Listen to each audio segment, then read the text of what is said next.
الرحمن الرحيم مالك يوم الدين إياك نعبد وإياك نستعين اهدنا الصراط المستقيم صراط الذين أنعمت عليهم غير المغضوب عليهم ولا الضالين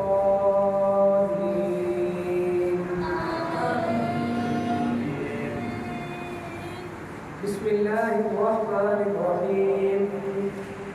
اقرأ للناس حسابهم في غفلة معرضون ما يأتيهم من ذكر من ربهم محدث إلا استمعوه وهم يلعبون لاهية قلوبهم وأسروا النجوى الذين ظلموا هل هذا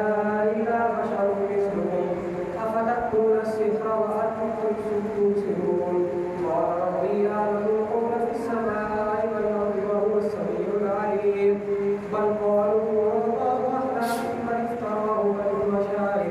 فليأتنا بآية كما أرسل الأولون ما آمن قبلهم من قرية أهلكناها أفهم يؤمنون وما أرسلنا قبلك إلا رجالا نوحي إليهم فاسألوا أهل الذكر إن كنتم لا تعلمون وما جعلناهم جسدا لا يأكلون الطعام وما كانوا خالدين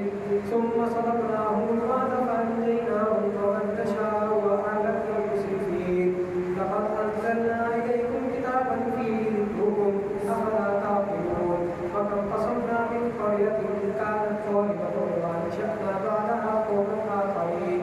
فلما أحسوا بأسنا إذا هم منها يركضون لا تركضوا وارجعوا إلى ما أتركتم فيه ومساكنكم لعلكم تسألون قالوا يا ويلنا إنا كنا ظالمين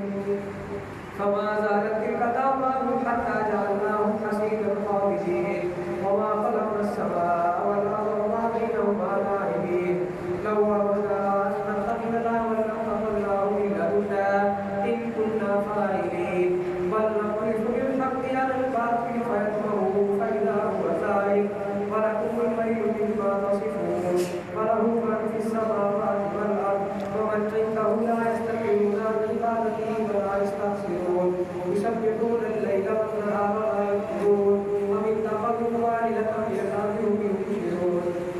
لو كان فيهما آلهة إلا الله لفسدتا فسبحان الله رب العرش عما يصفون لا يسأل عما يفعل وهم يسألون أم اتخذوا من دونه آلهة قل هاتوا برهانكم هذا ذكر من قبل من قبلي بل أكثرهم لا يعلمون